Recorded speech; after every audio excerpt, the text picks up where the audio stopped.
अनंतानंद सिद्ध परमेष्ठी भगवान की आदिमति तंत्र देवरिवी खजारा श्री ऋषभनाथ भगवान की देवादेवी खजारा श्री पार्श्वनाथ भगवान की वर्तमान शासन नायक श्री वर्धमान महावीर भगवान की प्रातः स्मरणीय परम पूज्याचार्य भगवान श्री विद्यासागर जी महाप्रभा जी की सराको धारक परम पूज्याचार्य श्री ज्ञान सागर जी महाराज की परम पूज्याचार्य श्री समय सागर जी महाराज की दीक्षा प्रदाता परम पूज्याचार्य श्री सागर जी महाराज की शिक्षा प्रदाता अहम्य प्रणीता प्राकृत भाषा पर्व के गुरु श्री ब्रह्म सागर जी महाराज की कालिका 108 बसंतमती उपसमती माता जी की कालिका संघ की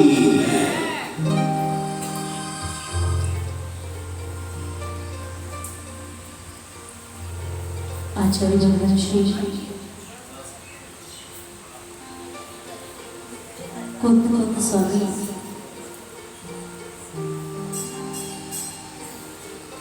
ग्रंथराज समय साज में गाथा देते हैं कि स्व समय क्या है और पर समय क्या है। समय का अर्थात आत्मा, समय का अर्थात आगम, समय का अर्थात मत भी समझ सकते हैं। तो इस प्रकार स्व समय और पर समय में भेद बताते हुए गाथा आती है।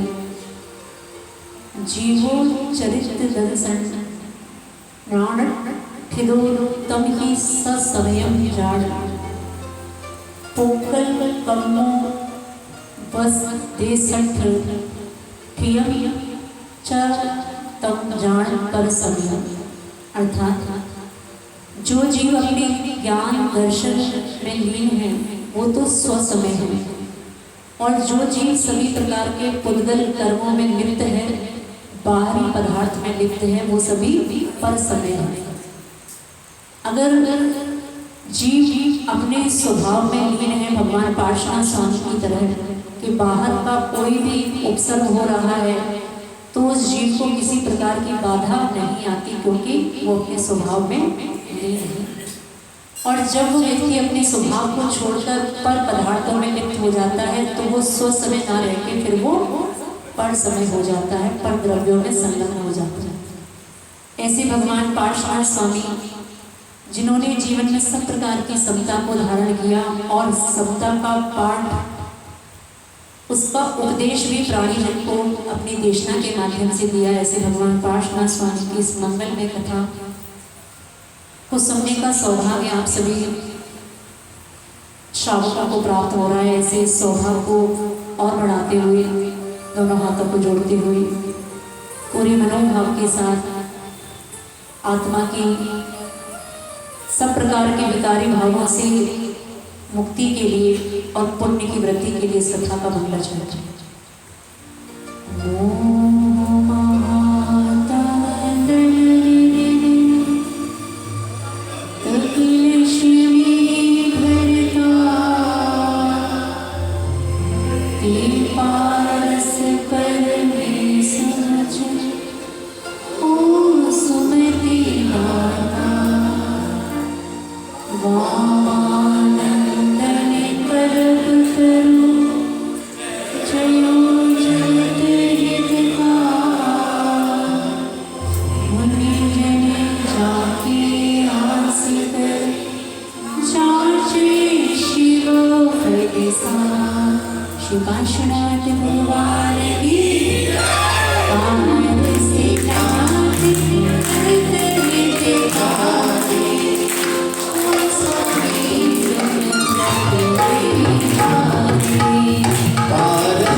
Para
आपको थोड़ा सा चक्रवर्ती के वैभव को और सुनाते हुए बताया गया कि चक्रवर्ती सब प्रकार के वैभव से युक्त है। उसके पास 9 निधियाँ हैं, 14 प्रकार के रत्न हैं। आपने कल निधियों का वर्णन सुना, आज थोड़ा सा रत्नों का भी वर्णन सुनेंगे कि उस चक्रवर्ती के पास किस प्रकार के रत्न हुआ करते हैं। प्रथम इस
प्रकार उस चक्रवर्ती के वैभव को थोड़ा और सुनते हुए, अगर आप थके ना हो तो आज तीसरा दिन है उस चक्रवर्ती के वैभव को पढ़ते हुए। ये सभी प्रकार के वैभव कल भी आपको बताया कि सब प्रकार के पुण्यों से प्राप्त होते हैं। और इस प्रकार का पुण्य जब चक्रवर्ती ने अर्जित किया तो उसके पास अब मात्र 9 निधियाँ नहीं है, उसके पास 14 रत्न भी हैं। कल जैसे आपको बताया कि उस अतिशयकारी विधान को अगर आपने किया हो या आगे भी करने का अगर आप मन बनाए तो उसमें कुछ पंक्तियाँ हैं जिसमें पूज्य गुरुदेव ने उस प्रकार का सब प्रकार का नाम दिया है कि कैसे कैसे 7 रत्न चेतन होते हैं और कैसे 7 रत्न अचेतन होते हैं। तो उसमें एक पंक्ति आती है, चक्र रत्न असी छत्र दंड असी चक्र रत्न तो आयुधशाला में प्रगटे, चूड़ामणि और चर्म काकड़ी गृह में ही सब आ प्रगटे। तो ऐसे ये 7 अचेतन रत्नों का वर्णन है जो यहाँ पे नाम दिए। पहला सुदर्शन चक्र हुआ करता है, वो सभी प्रकार के 6 खंडों को जीतने में अगर कोई समर्थ है तो वो चक्रवर्ती है। और चक्रवर्ती की जब आयुधशाला में चक्र रत्न प्रकट होता है तो वो समझ जाता है मैं कौन हूँ, मैं चक्रवर्ती हूँ, मेरी आयुधशाला में ये चक्र रत्न प्रकट हो गया। और वो ही रत्न चक्र के रूप में जब वो वापस विजय करके लौटता है और अपने भाई पे चलाने का प्रयास करता है तो वो वापस लौट के परिक्रमा करके उसके पास ही आ जाता है। तो ऐसा ये रत्न चक्र हुआ करता है जो अपने किसी भी परिवारी जन पे नहीं चलता, लेकिन कभी कभी कषाय के बस कह सकते हैं कि इस प्रकार का एक कर्म हो जाया करता है। तो ऐसे ये चक्र रत्न सुदर्शन चक्र है। और एक रत्न और है, कम से कम नाम याद हो जाए तो आगे वाली परीक्षा सरल हो जाएगी, क्योंकि अगली बार के लिए थोड़ा आपको बताया कि परीक्षा का स्तर थोड़ा सा ज़्यादा नहीं, थोड़ा सा अब LKG से यूकेजी पे आना है तो थोड़ा सा इनका नाम भी याद करना है, ठीक है। अभी सारा इसलिए कर रहे हैं कि अभी से करते चलोगे तो 3-4 दिन में वो परीक्षा की कॉपी जब आपके पास उपलब्ध होगी तो आपको बहुत कुछ याद हो चुका होगा। तो ऐसे 14 रत्न में से एक रत्न जिसका नाम है दंड रत्न। कौन सा? जब चक्रवर्ती सब प्रकार के विजय के लिए निकलता है और बीच में गुफाएं पड़ती हैं, गुफाओं में कपाट लगे होते हैं, तो उसको खोलने के लिए भी ये दंड रत्न काम आता है। एक अगला रत्न है चर्म रत्न, जो चक्रवर्ती जब विजय के लिए निकलता है तो सब प्रकार के ये महावज्र में होता है, वज्र का बना हुआ और वीर अभेद। जो चक्रवर्ती की सेना जब बीच में नदी आनी पड़ती है तो नदी को भी भेद देता है, मतलब नदी को पार कराने में ये समर्थ होता है। तो इस प्रकार ये रत्न चर्म रत्न। चौथे रत्न का नाम है चूड़ामणि। जब चक्रवर्ती उस विजयार्थ की गुफाओं में प्रवेश करता है, वहां पे सब प्रकार का अंधकार होता है, तो इस रत्न का काम क्या है? अंधकार का नाश करके वहां प्रकाश कर देना, जिससे आगे का रास्ता स्पष्ट हो। 5वें रत्न का नाम है काकड़ी रत्न। ये चिंतामणि रत्न है। आप जैसे भी अपने मन में कोई भी इच्छा करेंगे, मनोवांछा करेंगे, आपके सामने वो वस्तु उस समय उपलब्ध हो जाएगी। ऐसे ये चिंतामणि रत्न है। और इस प्रकार के रत्न से गुफाओं में प्रकाश भी करने में ये रत्न सहकारी होता है। दोनों ही कार्य हैं इसके। अगला रत्न है छत्र रत्न। चक्रवर्ती के ऊपर 12 योजन का छत्र का वर्णन ग्रंथों में आता है कि वो सब प्रकार के वैभव को प्रदर्शित करने वाला छत्र हुआ करता है। और अगला रत्न है असी रत्न। असी अर्थात तलवार, और उस तलवार का नाम भी होता है नंदक नाम की तलवार, जिसको देख के सब प्रकार के बैरी शत्रु डर जाते हैं। चलाने से पहले ही, चलाने की आवश्यकता नहीं पड़ती, इतनी वो विशाल असी होती है कि उसको देख के ही शत्रु के पसीने निकलने लगते हैं। ऐसे ये 7 रत्नों के नाम हुए सुदर्शन चक्र। हम एक बार दोहरा सकते हैं। सुदर्शन चक्र, दंड रत्न, चर्म रत्न, चूड़ामणि रत्न, काकड़ी और छत्र और असी। इस प्रकार चक्रवर्ती के पास 7 अचेतन रत्न हुआ करते हैं। इस कथा से आपको थोड़ा सा अपने व्यवहार में भी थोड़ा सा सुधार लाया जा सकता है, क्योंकि मात्र आपकी धर्म में वृद्धि हो इतना ही इस कथा से पर्याप्त नहीं है। आपका जीवन व्यवहार में बने, व्यवहार भी आपका कुशल हो, इसलिए थोड़ा इस बात को समझ सकते हैं कि यहाँ पे रत्न आया छत्र। क्या? छत्र। और जिनेंद्र भगवान के ऊपर भी 3 छत्र इसी बात का प्रतीक है कि भगवान तीनों लोगों के नाथ हैं। किसी भी बड़े के ऊपर हमेशा उसकी विनय, उसके ऊपर छाया करने से उसके लिए विनय का भाव प्रकट होता है। इसीलिए कहते हैं कि आहार दान करते समय भले ही आपका घर बहुत अच्छा बना हो, भले ही आपके घर में सब प्रकार का संगमरमर लगा हो, ग्रेनाइट लगा हो, आपकी छतों के ऊपर बढ़िया पीओपी क्यों ना हो रही हो, लेकिन फिर भी कहा कि चंदोमा लगाना। आजकल तर्क देने वाले लोग दुनिया में इतने भरे पड़े हैं कि साधु अगर एक बार कहता है तो श्रावक 3 उत्तर देता है उसके। श्रावक के पास इतना वर्तमान में ज्ञान हो चुका कि साधु के पास समझता आजकल कम पड़ गया। एक प्रश्न कहेंगे, एक बात कहेंगे तो उसके 3 समाधान श्रावक के मुख से मिल जाएंगे। बेटा चंदोमा लगाओ, क्योंकि ये परंपरा है कि आपको किसी को आहार कराना, किसी को अपने घर में बुलाना, तो आपको थोड़ा सा विनय भाव भी उसके प्रति प्रकट करना। बात इतना ही पर्याप्त नहीं है कि ऊपर से छिपकली गिरेगी और मकौड़े गिरेंगे। आप तर्क देते हो कि आजकल हमारे घर तो पक्के हो गए, क्या जरूरत है ऊपर से तो एक थोड़ा सा प्लास्टर निकल के भी गिरने वाला नहीं है, पानी की बूंद भी आने वाली नहीं। माता जी लाखों रुपए लगा के घर बनवाया हमने। आपको एक छोटी सी घटना सुनाते हैं। किसी स्थान पर आहार चल रहा था और आहार चलते हुए आहार प्रारंभ ही हुआ था कि देखा कि अंजलि में अचानक से इल्ली चलने लगी। क्या इल्ली समझते हो? और चावल में सफेद सफेद इल्ली हो जाती है, लट। हाँ, तो देखा ये क्या हुआ, अगर ये सामग्री में इल्ली होती तो इल्ली में जीवित कैसे है?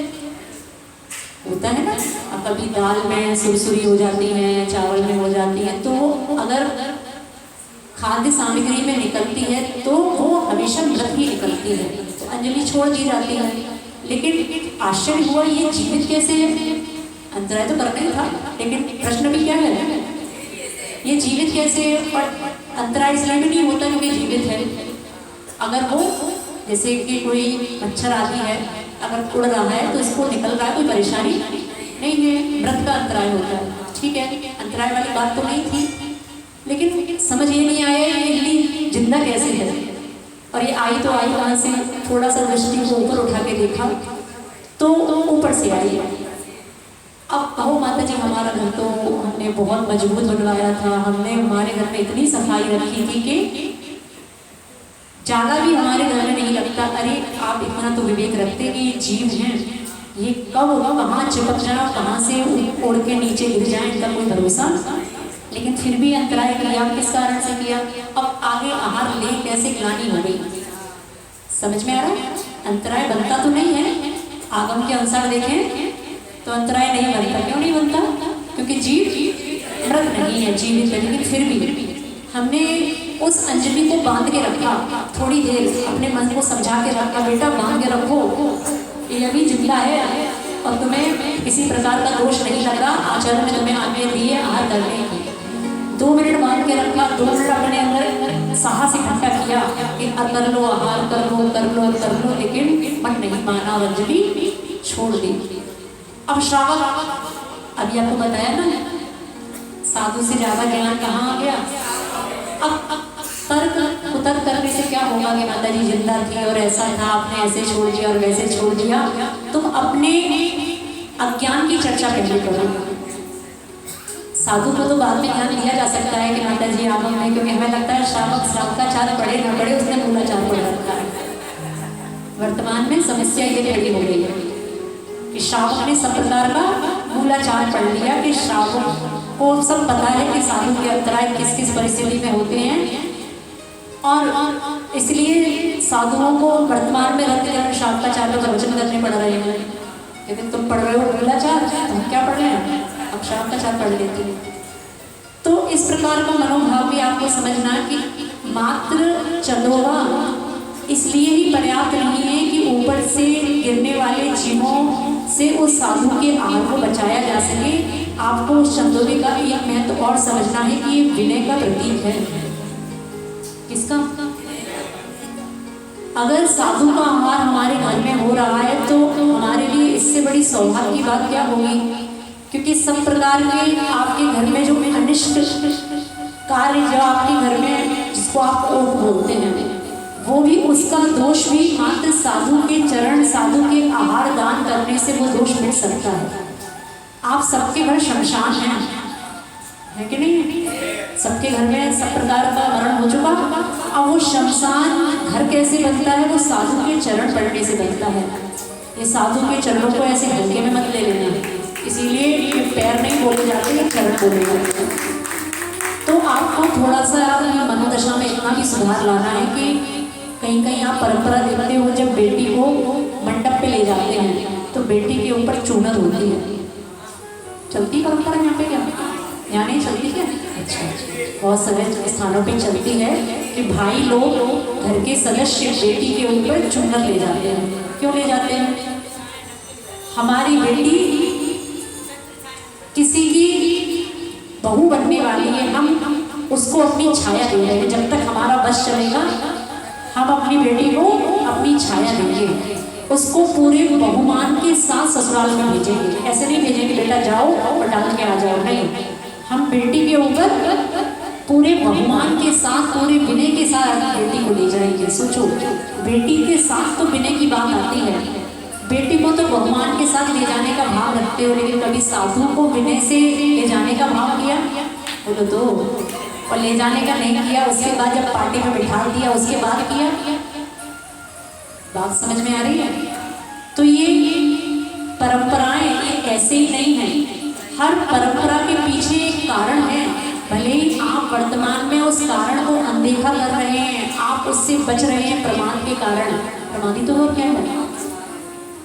प्रमाद के कारण भले ही आप बच रहे हो, लेकिन अच्छा श्रावक तो वास्तव में वो ही है जब कभी कभी किसी चौके में जाते हैं और एकदम ऊपर दृष्टि डालते हैं, तब दादी अम्मा मुस्कुरा के कहती है, माता जी हम प्रतिमाधारी हैं और हमारे यहाँ बहुत वर्षों से चौके लग रहे हैं, हम लोग चंद्रोला मानते हैं। ये कब हो सकता है संभव? जब घर में दादी अम्मा एक अच्छी बैठी हो, समझदार बैठी हो। समझ में आ रहा है? तो ऐसा भी थोड़ा सा इस पाठ कथा के माध्यम से अच्छा ज्ञान लिया जा सकता है कि चंदोला की परंपरा जो वर्तमान में विलुप्त हो गई है, जैसे प्रजातियां विलुप्त हो जाती है, डायनासोर जिंदा नहीं है, तो ऐसी अच्छी अच्छी परंपराएं भी वर्तमान में जो विलुप्त होती जा रही है, उसको आप जैन समाज चाहे तो दोबारा जीवित कर सकता है और आप एक अच्छे श्रावक बन सकते हो। ठीक है, बनना है कि नहीं? बोलो तो। बनना नहीं है माता जी, आप बनवा रही हो जबरदस्ती। अंतरंग से कहो कि माता जी हमको अच्छा श्रावक और हमें जो जो सिखाया जाएगा महंगा है, ठीक है, जो जो सिखाया जाएगा हम सबका अक्षरशः पालन करेंगे, तब वास्तव में हम उस देशना को सुनने के अधिकारी, उसके पात्र होंगे। तो ऐसा वो 7 अजीब रत्नों का वर्णन करने के बाद यहाँ थोड़ा सा चेतन रत्नों की बात भी आ रही है कि सेनापति के पास कुछ चेतन रत्न भी होते हैं, जीवित रत्न जिनके पास चेतना होती है। तो हाँ, थोड़ा सा संक्षिप्त में पढ़ेंगे क्योंकि हमें लगता है कि मात्र अभी कितने अधिकार हुए हैं।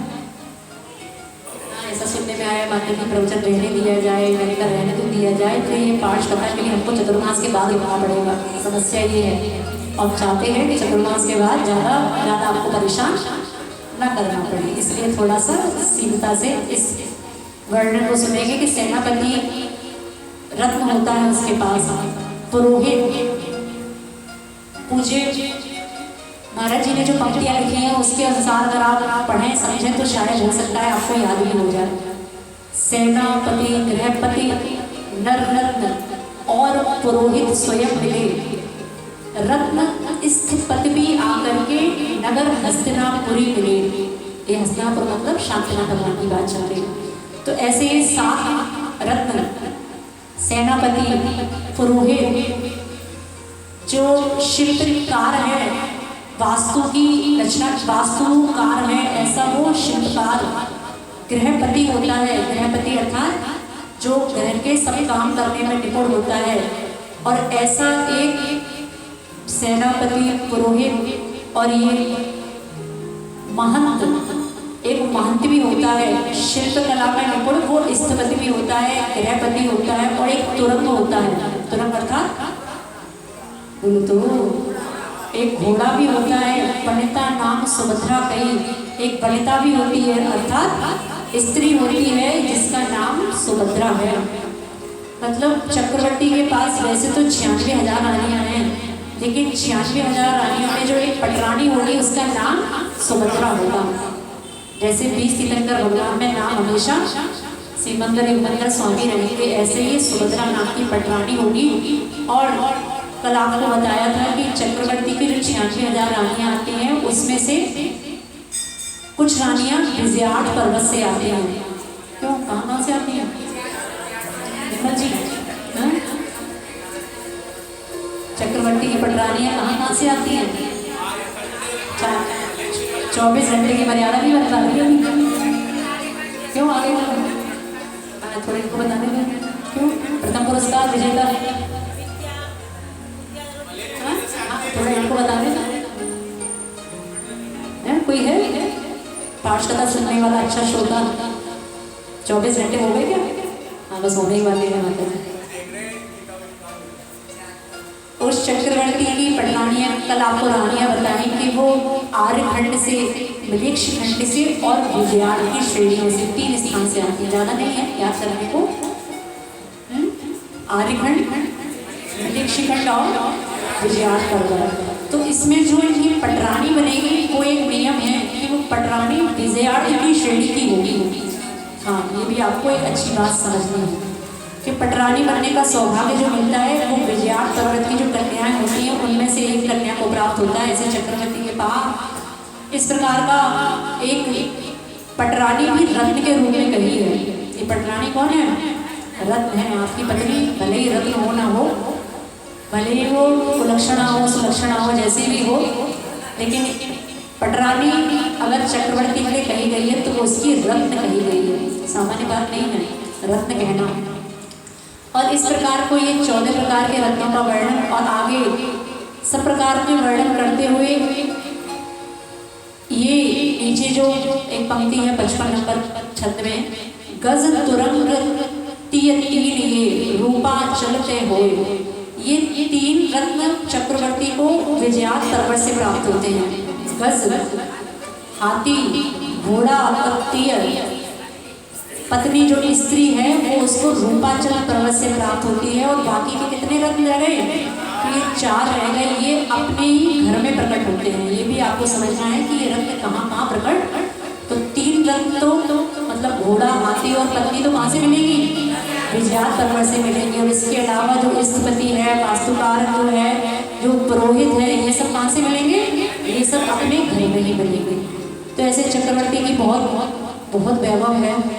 थोड़ा सा संक्षिप्त में सुनेंगे कि चक्रवर्ती के पास एक आसन है, एक सिंह वाहनी सेज है, एक चमर है जिसका नाम अनुपम है, एक विशेष प्रकार के कुंडल हैं, एक कवच है, एक विश्व मोचनी पादुका है। हाँ, अगले पेज पे देखिए, विश्व को दूर करने वाली उनके पास चरण पादुकाएं भी हैं। समझ में आ रहा है? ऐसी ऐसी पादुकाएं भी हैं जो आपके शरीर में अगर विष पहुंच जाए तो इससे भी आपकी रक्षा कर लेगी। लेकिन पैरों में उस समय क्या होना चाहिए? पादुकाएं होनी चाहिए। तो ऐसे सब प्रकार के उनके पास बर्छी है, उनके पास छुरी है, सब प्रकार का बड़ा बड़ा वर्णन है। सब प्रकार के उनके पास एक भेरी भी है जिसका नाम आनंद भेरी है। और ऐसे 48 कोटों से तो उनका वो महल है। सब प्रकार की रचना के बाद वो कह रहे हैं, चक्री रथ की संपदा कहले कहाँ लो सोए। कह रहे कब तक कहें? चक्रवर्ती की वर्णन की संपदा कहने में नहीं आती। ये सब पुण्य बेल है। किसकी बेल है? हाँ, नारी विष की बेल नहीं है। विषय अभिलाषा ये विष की बेल है। ठीक है ना? हाँ, जयमाला पढ़ने वालों थोड़ा सा नारी नारी मत कहो, नारी नर की खान, नारी से ही पैदा हुए 2400 भगवान। जिस दिन नारी को दोष देना प्रारंभ कर दोगे उस दिन 2400 भीतर का भगवान के दर्शन भी आपको अगली बार दुर्लभ हो जाएंगे। तो ऐसे थोड़ा सा इनका वर्णन यहाँ से प्रारंभ करेंगे। राजे 14 रतन विविध भांति सुखतार, जिनकी सुर से गाकर उनकी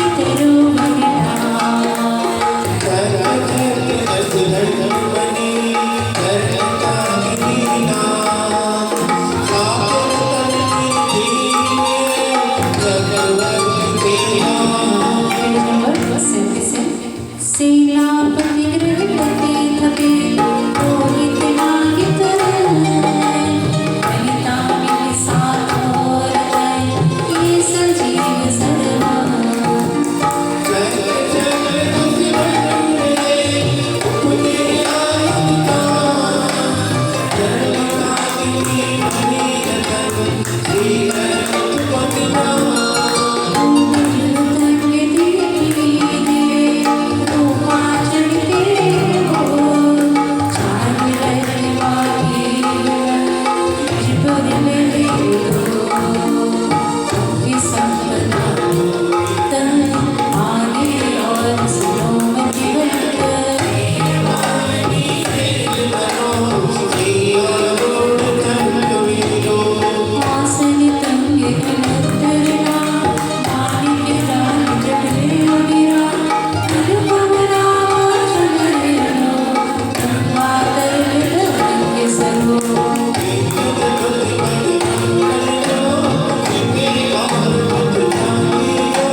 अपार वैभव को भोगने के पश्चात वो चक्रवर्ती को जब किसी प्रकार धर्म का भाव उसके अंदर जागृत हुआ तो उसको एक मुनिराज के दर्शन मिलने में आ गया। कौन से मुनिराज? वैराग्य भावना में जो आप पढ़ा करते हैं क्षेमंकर मुनिराज। तो ऐसे वो चक्रवर्ती सब प्रकार के सामायिक साधता है, अभी दीक्षा नहीं हुई है, अभी मात्र वो चक्रवर्ती है और सब प्रकार के मंदिर में पूजन आराधना करता है, गुरु के चरणों में वो आराधना करता है, सामायिक करता है और सामायिक ही नहीं करता मात्र प्रोषद उपवास भी करता है। कौन सा? प्रोषद उपवास। अष्टमी चतुर्दशी को वो उपवास रखता है और सप्तमी और नवमी को वो एकादशी करता है। चतुर्दशी का उपवास रखता है और 13 और अमावस को वो एकादशी भी रखता है। ऐसे वो प्रोषद उपवास करता है जिसमें 2 एकादशी और 1 उपवास भी हुआ करता है। आप समझे कि इतना बड़ा चक्रवर्ती पद प्राप्त होने के पश्चात व्यक्ति धर्म को नहीं भूलता और यहाँ तो थोड़ा सा एक मंजिल के ऊपर दूसरी बन जाए तो बस भगवान का नाम एक भजन पढ़ते हो ना, वो सुख में क्या सुख में सब, हाँ दुख में सब सुमरन करें, सुख में करें ना हो। जब दुख आते हैं तो भगवान बस आप ही रक्षक हमारे भगवान, देखो मेरे साथ क्या हो रहा है। तो जब तक रसगुल्ले खाने को मिले तब तक बस ये तो पुण्य से मिल रहा है। तो सब प्रकार का पुण्य भले ही आपके पास हो, आपके पास सब प्रकार की संपदा हो, हमारे अंदर कभी भी भगवान के चरणों से दूर होने का भाव होता है कि नहीं? बीमारी के समय शांति विधान होते हैं कि स्वस्थता में होते हैं? बोलो तो। और स्वस्थता में कर लिए जाएं फिर बीमार होने की आवश्यकता क्या पड़े? समझ में आ रहा है कि नारियल मंदिर में कब चढ़ाए जाते हैं? जब किसी प्रकार की समस्या हमारे सामने और पहले ही अच्छी तरह से चढ़ाते रहो तो समस्या आए क्यों? समझ में आ रहा है? एक दिन अपने द्वारा चढ़ाए गए बादाम को कभी खुद खा के देखना, अगले दिन से चढ़ाना बंद कर दोगे। सिमोनी वालों, आज एक काम करना है। अब आज जो लोग मंदिर हुआ है कोई बात नहीं, दोबारा हुआ है, आज मात्र आपको एक काम करना है कि नहीं? डर गए? डरना नहीं है, बस से काम करना है। क्या काम करना है? आज मात्र आपको वो बादाम उठाना है। निर्माण की चिंता नहीं करना, निर्माण का दोष नहीं करने वाले। आप मंदिर में गोलक भी डाल सकते हो, ये घर में भी आपके होंगे कि नहीं? वे बादाम घर में भी तो हैं। बस आज एक काम करना, और घर का नहीं खाना, आप वो वाला खाना जो आपने वेदी में चढ़ाया है, और निर्माण का दोष लगे उसके लिए थोड़ा सा द्रव्य डाल देना, क्योंकि भगवान के सामने चढ़ाया हुआ वो खाओगे तब समझ में आएगा क्या चढ़ा के आएगा। और क्या करना मात्र, अरे एकदम से ऐसे करना नहीं है, आपको मात्र उस बादाम को फोड़ना है और उसकी गरी को अपने मुख में रखना है, बस इतना काम करना है। अगर वो मुख के अंदर चली जाए तो काम सही है, और मुख के बाहर निकल जाए तो काम गड़बड़ है। इतना कर सकते हो? कितने लोग करेंगे? और कुछ लोग हमें ऐसे लग रहे हैं कि माता जी हम करके देख चुके हैं, बिजली में चढ़ा रहे हैं। आप कभी उस गरी को खा के देखना, इतनी कटु बादाम की गिरी है कि आप उसको मुंह के अंदर भी नहीं ले सकते, वो कड़वी गरी होती है। लेकिन फिर भी चढ़ाए जा रहे हो, क्योंकि भगवान इससे सस्ता हमारे पास अब कुछ नहीं है। बस नहीं चलता, कुछ और सस्ता भी आए तो वो भी चढ़ा देंगे। जब बादाम का हलवा खाने का नंबर आएगा तब पति आपको बोलोगे जरा अच्छी वाली लेके आना, आज रिश्तेदार आ रहा है, उसी का हलवा बनाओ ना जो चढ़ाते हो।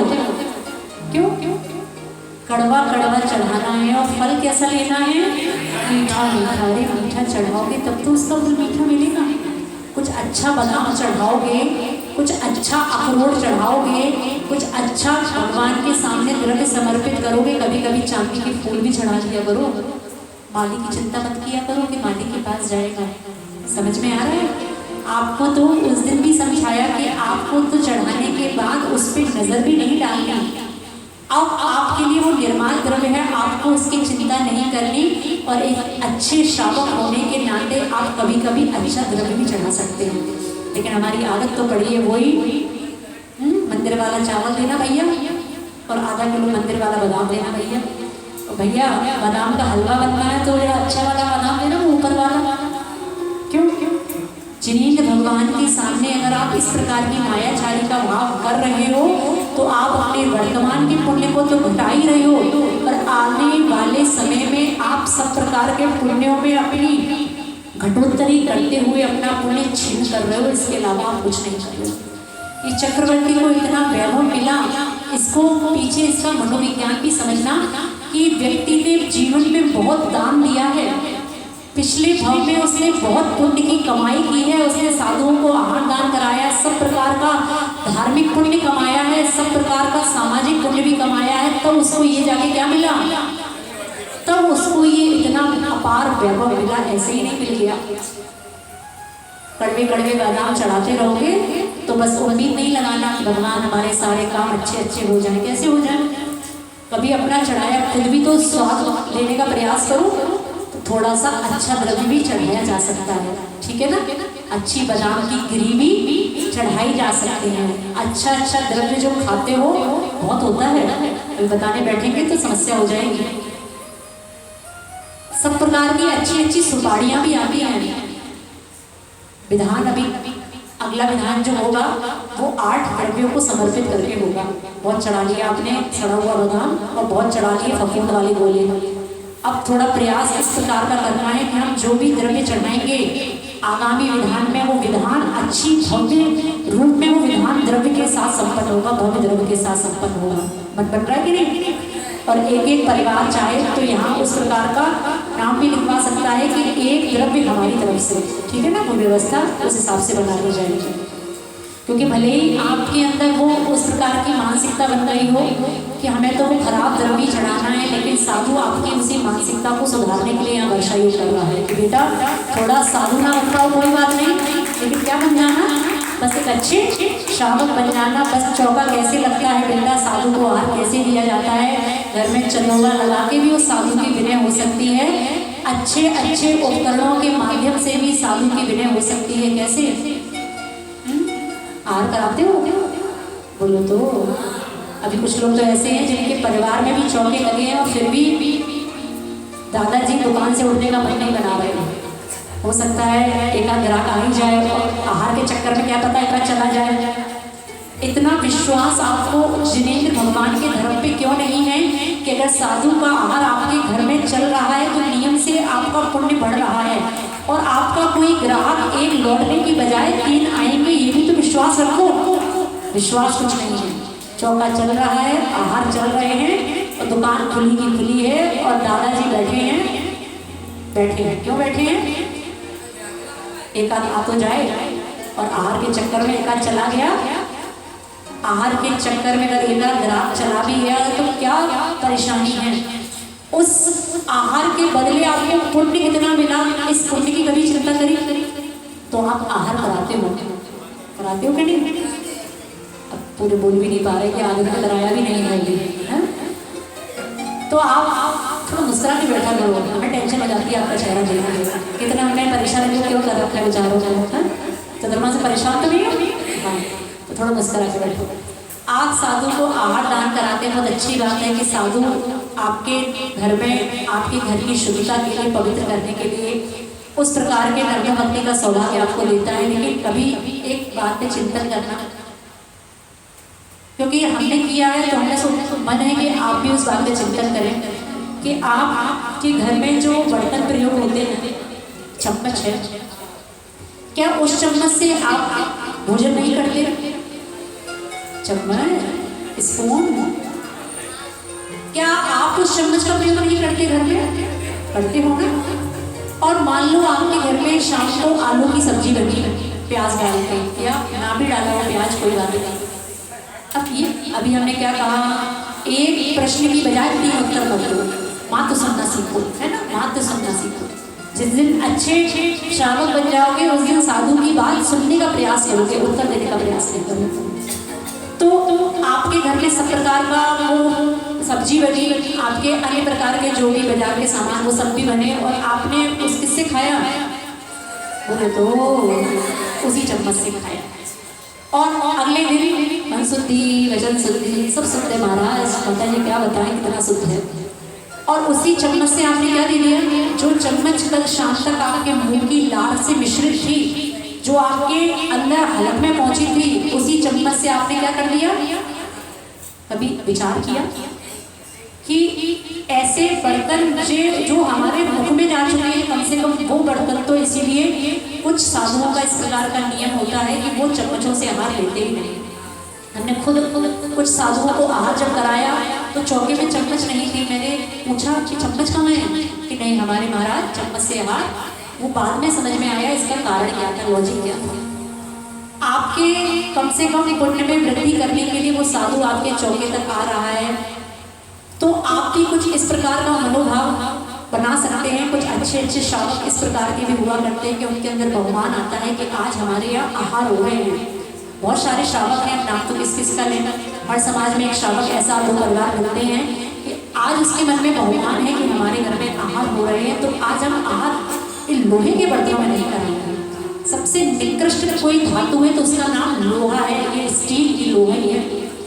तो आप मंदिर में भी देखेंगे कि कभी भी स्टील के बर्तनों में पूजा नहीं की जाती।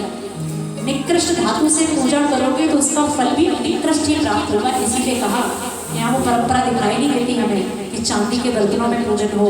महिला भले ही गले में 2 तोले का हार पहन के आई है, क्यों महिलाएं गले में हार है सोने का, 5 अंगूठियां भी हैं, लेकिन एक अंगूठी के बदले वो चांदी के बर्तन नहीं बन सकते। एक अंगूठी कम पहनने के भगवान, लेकिन हम बर्तन कौन से रखेंगे? पर्युषण पर्व प्रारंभ हो रहे हैं, महिलाएं थोड़ा सा सोने का विसर्जन करें और चांदी का प्रयोग इस रूप में कर लें कि हमारे बर्तन किसके होंगे? जितनी उत्कृष्ट धातु से पूजन करोगे आपको फल भी कैसा प्राप्त होगा। और आप कभी सोचना कि आप सादा चावल से पूजन करें और चांदी के पुष्प से पूजन करें, भावों में कुछ परिवर्तन होगा कि नहीं? महसूस करके देखो। अहो भाव हर समय आएगा, अहो मेरे हाथ में चांदी है, ओ हो भगवान, अब ये नहीं, हे भगवान माली को जाएगी, हे भगवान ये माली को जाएगी, हे भगवान इसका क्या होगा? समझ में आ रहा है? बहुमान किस रूप से लाना कि भगवान अहो मेरा सौभाग्य कि आज मुझे आपके चरण कमलों की पूजा करने का अवसर किससे प्राप्त हुआ। तो अच्छे बर्तन रखोगे तो भाव भी कैसे आएंगे। इसलिए थोड़ा सा एक आध अंगूठी कम पहनी जा सकती है, पहना है ना, एक लड़ कम हो जाएगी, कोई फर्क नहीं पड़ने वाला। लेकिन अब आप इस रूप में भी इस मानसिकता को अपनी समझें। वहीं बैठ जाओ, बैठ जाओ, बैठ जाओ, है ना। तो इस प्रकार भी अपनी मानसिकता को बदलें कि अगर हम साधु का आहार दान करा रहे हैं तो कम से कम वो बर्तन, कोई बात नहीं, लोहे से हम काम चला लेंगे। अब स्टील रखोगे घर में तो चांदी के बर्तन रखोगे नहीं। लेकिन कुछ श्रावक ऐसे भी हुआ करते हैं जिनके घर में जब आहार करने पहुंचो तो वो बर्तन चांदी के होते हैं। हमने ऐसे श्रावक के घरों में भी आहार किए हैं कि पूरा का पूरा आहार किससे किया है, चांदी के बर्तनों से किया है। अब आपको ये नहीं सिखा रहे कि आप चांदी के बर्तनों से आहार कराओ, हम आपको क्या सिखा रहे हैं, कम से कम जो बर्तन हमारे मुख में गए हैं। अब तर्क क्या हो गए, अभी बताया ना, एक प्रश्न के बदले उत्तर कितने हैं उपस्थित। माता जी हमारे बर्तन नए हैं। अरे मेहमान आता है, दामाद जी आते तो यही नए बर्तन निकालते हो, क्यों? हाँ, ऐसा भी सुनने को मिलता है, माता जी ये हमारे रोज के बर्तन नहीं है, ये हमारे कौन से बर्तन हैं, स्पेशल नए वाले हैं। अरे तुम्हारा नया बर्तन में पता है तुम हमारे लिए निकालोगे और जब कल तुम्हारे कवर साहब आएंगे तो कोई निकलेगा। समझ में आ रहा है? तो कम से कम ऐसे उपकरण, ऐसी वस्तुएं जो हमारे मुख में जाती हैं, गिलास जाता है कि नहीं, चम्मचें मुंह के अंदर जाती है कि नहीं। अब ये बात कहना माता जी हमारी तो प्लेट भी चली जाती है,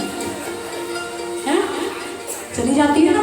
कम से कम वो उपकरण जो हमारे मुख का विषय बनते हैं वो कम से कम हम बचें कि साधु को आहार दान करा के उस साधु के किसी प्रकार के, उसको तो बेचारे को तो जैसा बोलोगे सब ठीक है, तुम चम्मच धो के लाए हो या ना धो के लाए हो वो भी उसको पता नहीं। लेकिन कहा ना कि सबसे बड़ा गुरु अगर कोई है तो कौन है। पढ़ा के इतना पंडित कर दिया फिर भी बोलते नहीं हो। आत्मा का सबसे बड़ा गुरु अपनी आत्मा ही है, ऐसा आचार्य पूज्यपाद स्वामी महाराज ने कहा है। तो आपको क्या करना, थोड़ा सा इस प्रकार का मनोभाव भी बनाना कि हमारे घर में जो चम्मचें होती हैं और क्या जिससे वो कम से कम उस स्थान पे हम अलग बर्तनों को रख सकते हैं कि ये बर्तन हमारे यहाँ जब हमारे सौभाग्य में वृद्धि होगी, जब साधु के चरण हमारे घर में पड़ेंगे तब मात्र हम इन बर्तनों का प्रयोग कब करेंगे, बोलो तो। समझ में आ रहा है? अब ये कोई ऐसी बातें नहीं है जो आपकी समझ में ना आ रही हो, या आपके स्टैंडर्ड के बाहर की बातें हैं। सब कुछ आपके स्टैंडर्ड के अंदर ही है। जब घर की स्थिति देखते तो समझ में आता है तो बहुत संपन्न, लेकिन चम्मच इसके यहाँ टूटी है तो बहुत संपन्न, लेकिन पार्टी में खिलाइयाँ क्या निकलती हो। अरे पार्टी में निकलते रहते ना आप लोगों के हाँस कीलें निकलती रहती हैं, तब समझ में आता है घर तो इन्होंने ग्रेनाइट का बनवा रखा है, ये दो पार्टी घर में व्यवस्थित क्यों नहीं है। कहीं कहीं ऐसी भी स्थिति होती है, कल जिस घर में जो पाटा था अगले दिन वही पाटा दूसरे के घर में है, अब पहचान तो हो जाती है, तब समझ में आता है अच्छा पड़ोसी प्रेम निभाया जा रहा है। होता है कि नहीं? ये छोटी छोटी बातें भले ही आपको लग रही हो, ये बातें बहुत छोटी हैं, बहुत सूक्ष्म ज्ञान है, लेकिन फिर भी इनको समझा जा सकता है कि हम कम से कम अपने पुण्य में वृद्धि करते हुए इस प्रकार के अपने घर में व्यवस्थाएं रखें कि जब हमारे नगर में साधु आते हैं, हमारे घर में साधु आते हैं तो हमारे पास सब प्रकार का अच्छा पुण्यवर्धक सामग्री हो, जिससे हमारे पुण्य में आगे क्या हो, करनी के नहीं है, ये जितना है उनसे काम चलाना है। बोलो तो। आते लोग तो पीछे भागे तो एकदम से ऐसे कि मौन व्रत हम माता जी घर में जाके खोलेंगे। हमारा नियम है 8:45 से 9:15 तक का, ठीक है ना। थोड़ा अपने पुण्य में वृद्धि करने के लिए क्या करना है, उन उपकरणों का प्रयोग नहीं करना जिन उपकरणों को हम, और विशेषकर ये चम्मच, आपकी चम्मच को देख के मुझे तुम्हारे कल का मेन्यू याद आ जाता है कि इसी चम्मच से इसने मैगी खाई होगी। क्यों बेटी? इसी चम्मच से घर में कुछ ना कुछ तो खाया होगा। अरे हम कहते हैं लौकी की सब्जी भी खाई है तो वो भी मुंह के अंदर डाली है कि नहीं डाली है। चलो बहुत सारी हो माता जी हमारे भी खाते हैं, माता जी प्याज नहीं खाते, ठीक है बिल्कुल नहीं खाते, लौकी खाते कि नहीं, लौकी का भी त्याग है। तो इस प्रकार का अपना मनोभाव सुधारना है कि भगवान पार्श्वनाथ स्वामी हमें इस प्रकार की बुद्धि दें कि हम मंदिर में देव शास्त्र गुरु के चरणों में जो भी समर्पित करें वो सामग्री इतनी उत्कृष्ट हो, वो सामग्री हमारे सभी प्रकार को पुण्य को बढ़ाने वाली हो, हमारे पुण्य को बढ़ाने वाली ना हो। ठीक है महिलाएं, एक अंगूठी कम लेकिन बर्तन पूजन के कौन से अभी हमने महिलाओं के देखे नहीं है, यहाँ पे शायद प्रथा नहीं है, हमने नहीं देखे, अभी हमारी दृष्टि में नहीं आए। हम तो माता जी वो पीतल की जो थाली काली पड़ रही है हम उससे अपना जीवन निकाल लेंगे। हमारी अंगूठी एकदम चमचमाती होनी चाहिए, उसमें हीरा लग जाए तो और अच्छी बात है, समझ में आ रहा है। लेकिन हमारे बर्तन कैसे होंगे, तो थोड़ा सा महिलाएं पुरुष वर्ग को इस प्रकार अपने पतिदेव को बोलें कि आप इस बार हमें अपने जन्मदिन पर, हमें अपनी एनिवर्सरी पर हमें क्या चाहिए, क्या मांगना है, बोलो तो या तो मांग लो हमसे कम से कम। अच्छी से आवाज नहीं आ रही है। चांदी के बर्तन, और नहीं दिलवा सके कोई बात नहीं, लो मेरी एक अंगूठी ले जाओ और उसके बदले मुझे परिश्रम क्या दिलवा दो, चांदी के बर्तन। तो ऐसा भाव भी अपना बढ़ाने का प्रयास करना, और वास्तव में जब आप पूजन करेंगे तो आपके आनंद में भी वृद्धि होगी। पुरुष वर्ग मात्र महिलाओं की बात नहीं है, आपके लिए कोई त्याग नहीं है चांदी का। चांदी के बर्तनों में पूजन करके अपने पुण्य में वृद्धि की जा सकती है, इसी भावना के साथ।